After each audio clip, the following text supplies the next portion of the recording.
Yeah. You what? Come on, Kenobi! Listen, I'm not here for none of the haters anymore. I see it on Twitter. Kenobi just hit the finale. I just watched it. You see the smile on my face. Some beautiful things happened. Nostalgia hit. Fan service. Beautiful effects, fights, one-liners, emotion. We're going to get into this, man. I'm going to make it short and sweet. Because there's so much going on in my head that I don't want it all drawn out, but let me just say, Obi-Wan, you saved the best till last, for real. You know, like that. Listen, Obi-Wan over a whole... This is the only review I'm doing. I didn't do episode by episode. I actually wanted to keep it to the end and give a whole overview. Because, you know, normally when you do reviews and stuff, you want to talk about the effects and the camera work and all that stuff. And it's pretty much the same in Star Wars. It's brilliant. It always is.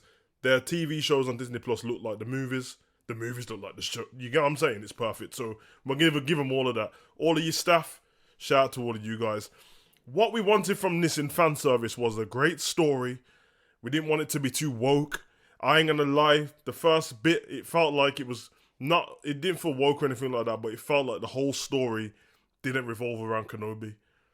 It felt like it was a story about Reva, and then Kenobi was in it. And bit by bit, I mean, they only had 6 episodes to do so I'll give them that. But bit by bit, the story came round, plot holes were filled in just by doing little minute details. And I have to say it was incredible. I have to say the season finale delivered on a major scale. Because for me, the last episode, since episode 3, every episode's got better and better.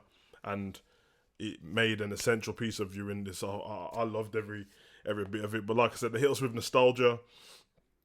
Let's talk about it, man. Ewan McGregor, first of all, he embodied everything that Obi-Wan is and was.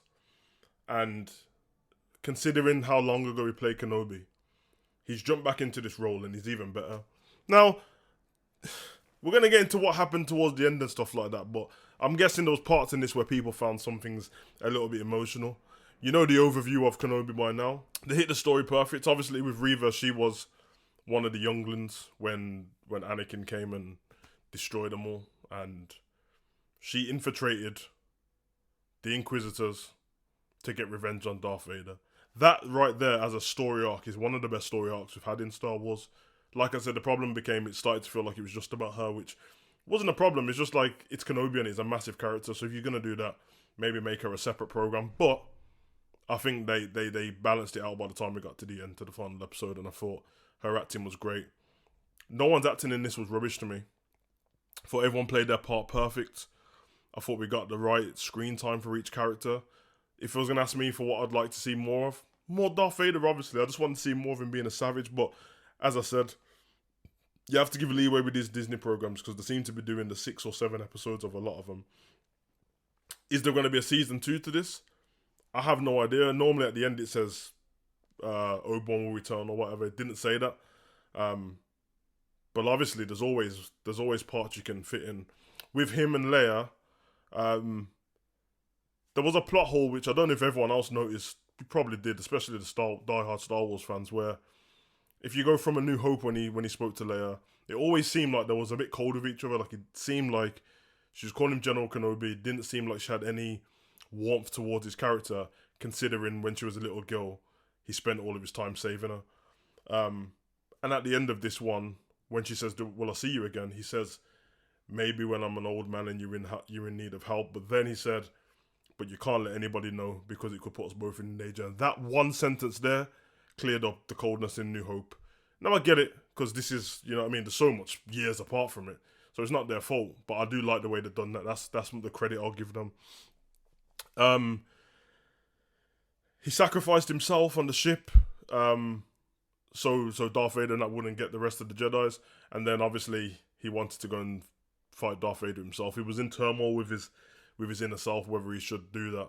But clearly it was something he needed to do.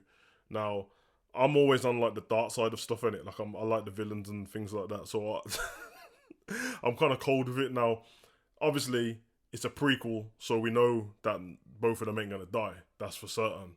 But I wasn't prepared for the fight battle because there's the part of the battle at the beginning. They're just doing a regular lightsaber fight, and I was like, this is just minor stuff. And then Vader battered him. He battered him, threw him under the ground, started throwing rocks on him and that with the Force. I was like, oh my god, he just got his ass whooped. Then he started having his Goku vibe where he was just like getting flashbacks of all Leia and Luke and that in his head. Then, Force bricks off him and stuff like that, went down, chopped up Vader. Vader, turn around, big man, like that. And then he just zoom, zoom, zoom, boom. Yo, the little breathing apparatus that Vader's got on and the asthma and that, gone. Inhaler chopped off, hardly can breathe. Then he done some flying Force thing. Vader's, the helmet split in half. And then it revealed Vader's face, Anakin's face. And I'm telling you, that's where the emotion hit. Because you had Hayden Christensen's face underneath Anakin, half of it. You had the Vader mask on this side. And his voice, because the breathing apparatus had been broke, it was going in and out of James Earl Jones and Anakin, and Hayden Christensen at the same time. And that right there was a beautiful, brilliant piece of art. It almost mimicked the inner battle he has with himself of good and evil. And then you seen the heartbreak in Obi-Wan's face, because at that point is where I said, Obi-Wan, this whole thing's your fault, bro. You had the chance to just murder him. The first time, I get it. The second time, kill him, innit? But when I seen the heartbreak in his face, and he said, I'm sorry, Anakin, for everything I've done. And Anakin said, listen, I'm not your failure. Like that. You didn't make me into Darth Vader. I did. Like that. And then he said, well, then my friend is truly dead. Bro, heartwarming moment, but at the same time, I'm just like, he just says, well then, bye, Darth. Big man, just kill him. You know what I'm saying? I want the savagery, but I know the story and all that, but that's just the evil side of me. But I loved it, man. I thought it was incredible. So like the place what I just said was towards the end with Leia. She had obviously been returned to her parents and stuff, and then he went to see Owen. Owen was like, you said you're going to keep your distance. He was. And then just before Owen he left, Owen said, would you like to meet him in terms of meeting Luke? And he did, but we didn't get to see the conversation between them. And then you just see him going off into the distance. And then with Vader, it ended with him back on his throne, speaking to Sidious. And Sidious backed him up a little bit still. He pretty much said, like, yo, your past is getting the better of you, you know what I mean? If you still got feelings towards Obi-Wan and that. And he said, nah, we need to track Obi-Wan down and destroy him. And everything what follows is everything we've seen in all the movies. And I like how it's been tied together. I think it's brilliant. I really do think it's brilliant. It's not perfect, but I really rate what they've done for the short space of time. It's not a lot of episodes to get all of that in. I know that the stuff before we've got them in movies, but there's been so many movies. It's clear and concise in the timeline of Star Wars as well. Everything's canon, so it doesn't feel weird. I think it's 10 years after Revenge of the Sith, and then 9 years before New Hope, I think is what it is. So I think it's like a 19-year gap between Revenge of the Sith and New Hope, and then everything in between, like Solo, that bum-ass movie, and all them kind of things. Yeah, man, I had fun. I'm going to leave it there because I've done 10 minutes already, and I didn't really want to go over that. But incredible. I'm going to watch it again. I had fun, and big up to the creators and all the staff that helped out making it. You served us fans well, and I'm excited to see what comes next, man. I'm very excited to see what comes next. Disney Plus is doing its thing.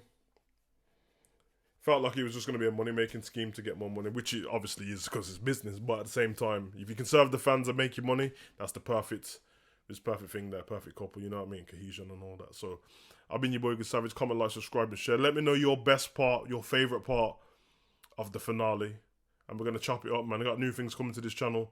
We're going to get a movie club together so we can do these movies. We might have to do it on Patreon because of copyright stuff, but the Patreon will be cheap. It'll be like 99 pence, 99 cents, 99. You know what I mean? Wherever you are, rupees and all them things there. Run.